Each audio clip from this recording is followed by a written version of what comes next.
Good afternoon, everyone. So, today, one simple dish, quick and simple, once in a while dish. I don't know how everybody will react to it today, but I am going to make a breadfruit pie today. So, prep time in order to peel and prepare my breadfruit and the other ingredients, maybe 15-20 minutes max, and that's it. And by the time I done cook, total time it will take about 45 minutes from beginning to end to bake a breadfruit pie, right? So let me show you what I have here. Some nice breadfruit, already peeled, cut up, and I don't want to cut it up too big and I don't want to cut it up too small because I want that when I done boil it, you must, and I put it in dish, you must have all the cheese and the milk and thing in between. I must get a nice pie. So I've put up the water here to hot already. That is the breadfruit there. We have some carnation milk, cheese, 2 onions, 4 sweet pimento, a little bit of all-purpose and black pepper. Simple, simple breadfruit pie. So I'm going to put the breadfruit to boil. To this I will just be adding some salt. I'll be salting it alone, so salt alone will go into the water to boil it, and then after I will show you all what I'm doing. So it's the same procedure like if you're making a potato pie or a macaroni pie, same thing, right? So this is what I have here. This will be a very short video unless I add it to other things that I will be doing as soon as I get some time again, right? But for now, we're just working with a little breadfruit, right? So I add in the little salt to boil it. So when I add the salt to it now to boil it, I will not be putting back any more salt to cook it. So that's it there for the salt. So what I did, I preheating the oven. So I put it on max and I will leave it to preheat because I feel like it's not going anything more than 250 degrees. So I will leave it to heat. By the time I go in and prepare all the other stuff. It's a huge piece of cheese. So I'm going to grate up the cheese. I don't know how much of you all have tried this recipe before. It might be new to some of you. I know some of you have probably tried it already. But I am sure it is going to be very delicious. Oh gosh.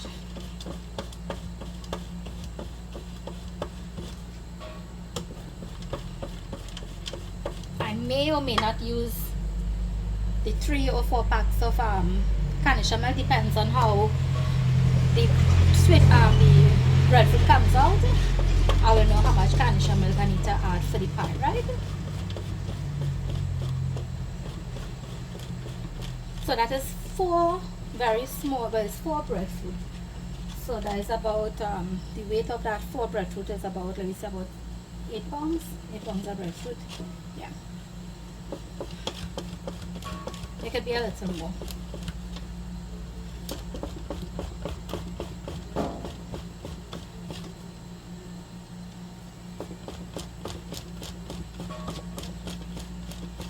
Yeah, so who going to eat that? I said me.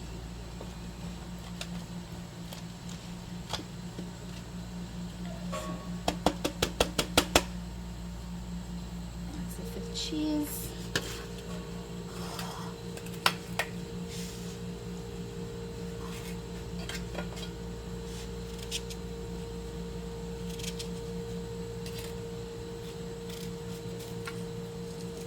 I don't want to process the onion and the pimento because I want it to be a little chunky and the pie when the pie is baked. So that is why I'm cutting it like this.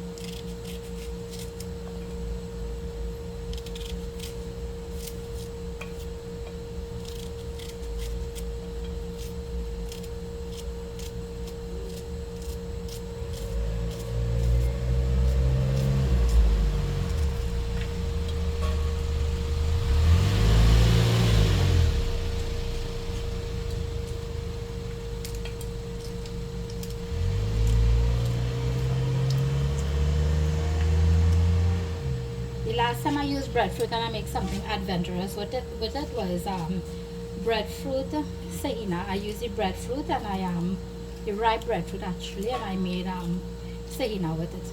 That came out really, really nice. That was one of the most moist Sahina that I have ever made. The breadfruit make it come out like that. A lot of people right now, they're only using breadfruit making chips. They're using it for boil and fry and the oil and thing. But I suggest that you all try it like this too. Believe me, you all will definitely enjoy a breadfruit pie. You could add your little green seasoning if you like your little green seasoning, to add your green seasoning and so on. I don't want any green seasoning in this pie today. I just want it simple. I want to have a nice I want to get the flavors of the breadfruit and the milk and the cheese and the black pepper and thing. So that's why I'm not going to add any green seasoning in it. I'm just going to grate up 2 cloves of garlic now to this, and I will check on the breadfruit.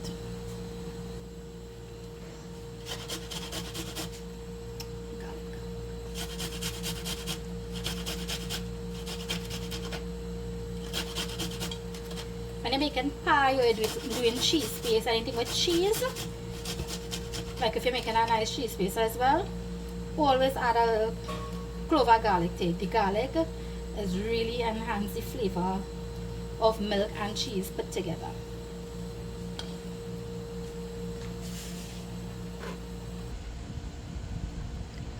Outside real hot. Outside very, very hot. So, let me tell you, right?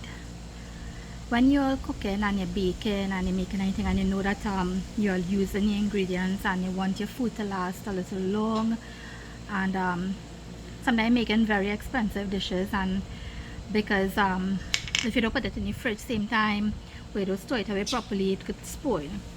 I will give you a little tip, right? And then cooking, they will tell you things, use a little preservatives in your food.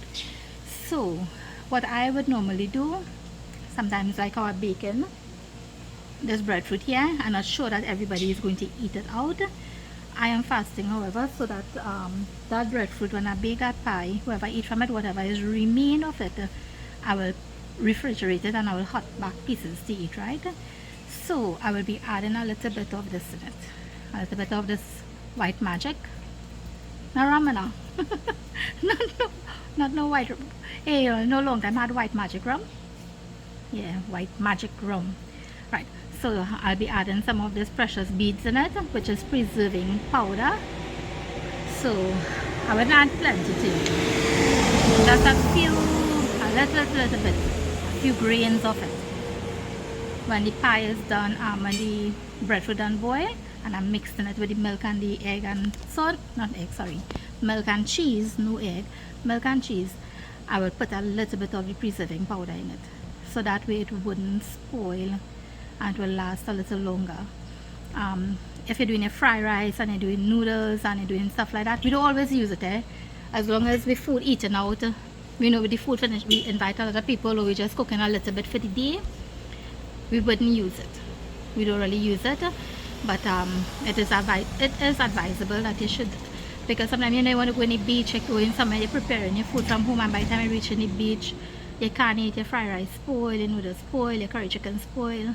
So to prevent that, you could use a little bit, not plenty, a very, very little bit of your preserving powder in your food, and you wouldn't have no problem of your food spoiling, right?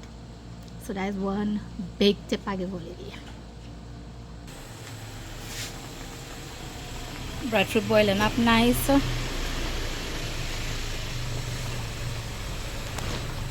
It's nowhere ready yet. Let's see. Not ready yet. It's a bit hard still. So I will leave it to finish boiling. I've grated a good bit of cheese there already. I'm a little aromatics, and I use not all such carnation milk. So when he's ready, I'll have to buy back milk for him.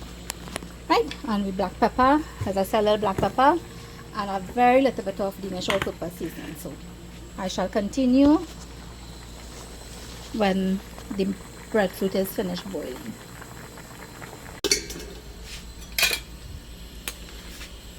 So the breadfruit took a little longer than I was expecting it to take to boil. And now I'm not boiling it very soft because remember I'm putting it back in the oven to bake out. So how it is right now, it's good enough. I'm gonna strain it.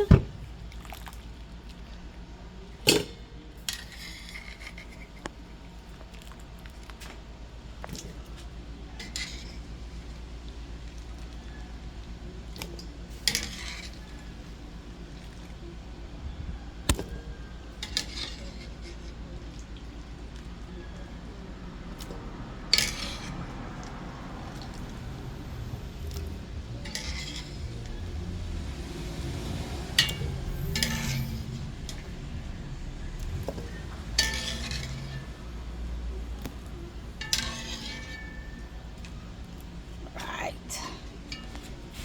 See? In goes everything. Just as it is. Everything just as it is. In goes some black pepper.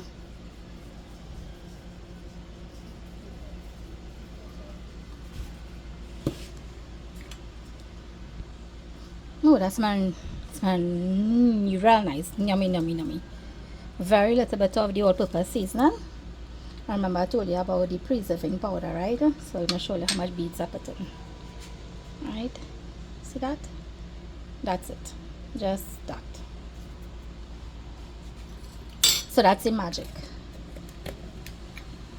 Right?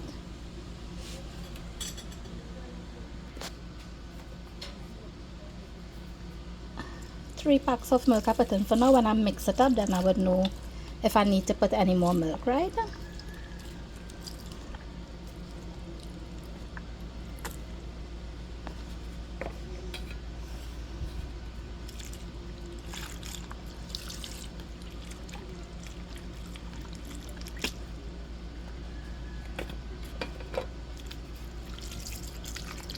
Some people like making a roux.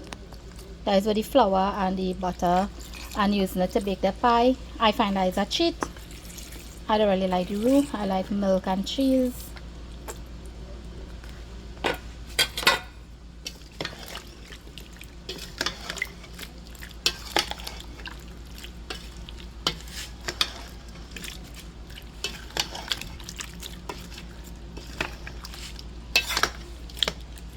Okay, I'm cutting up the breadfruit a little bit. How it's so chunky, I'm just giving it a little cut up in here, right here with the spoon.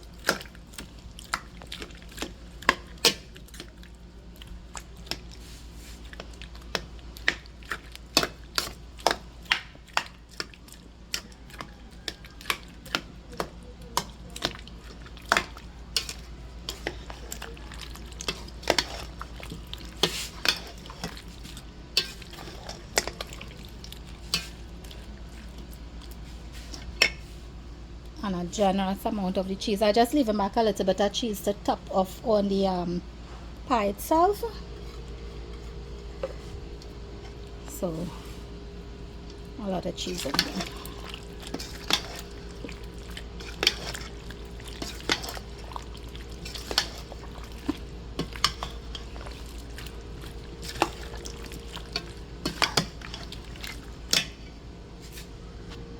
And now to enhance all the flavors for this pie, a little bit of brown sugar.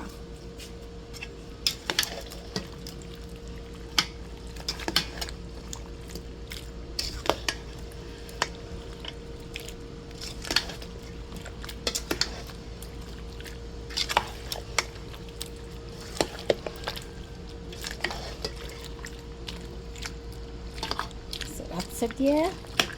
I'm going to pour it in the dish now. I just going to butter the dish a little bit around. Pass a little butter in it so that the pie wouldn't stick to the dish itself. I'm using some of this anchor and salted butter, the blue band finish, so that is why I'm using this one here. Okay. So it fit perfect in the dish here. I didn't have to add any more of the carnation milk. The 3 carnation milk was just enough. The evaporated milk was just enough, and I'm topping it off here with the cheese.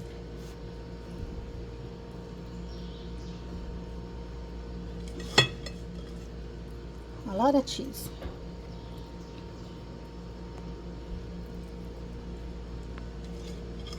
I miss a spada nothing. When the cheese melt, it go spread around. Time to put in the oven. In the oven. So Dinesh coming outside to cook just now. So when he come out and he see the stove light and he say, oh God, you using my stove again? Fry bacon up nice over here. I asked Dinesh to sit out for me. I have to step out. So he will sit for a few minutes until it finishes and he'll take off the stove for me. So the pie finished baking. I'm going to take it out and we'll cut it and see how it is. So this is what the breadfruit pie looks like. I'm going to cut it. Okay, thank you. Cut it nice. Some of the little work now. I had to leave home. I'll go somewhere and come back. So I take off the stove, but it cook off properly in the heat already. So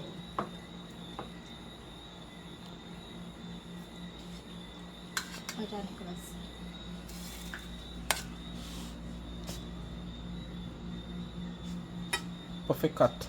Yeah. Perfect really, cut. Really nice. Smelling good. Smelling good, and you want to taste it? Taste it a little bit. I'm going to give Pepper still burning, man. pepper burning here from Danish food. From Danish food. So we want to video food now.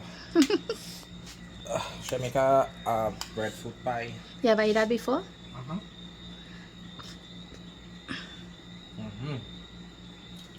It tastes good. I need a slice of barbecue lamb. Oh my God. It is real good. Real good.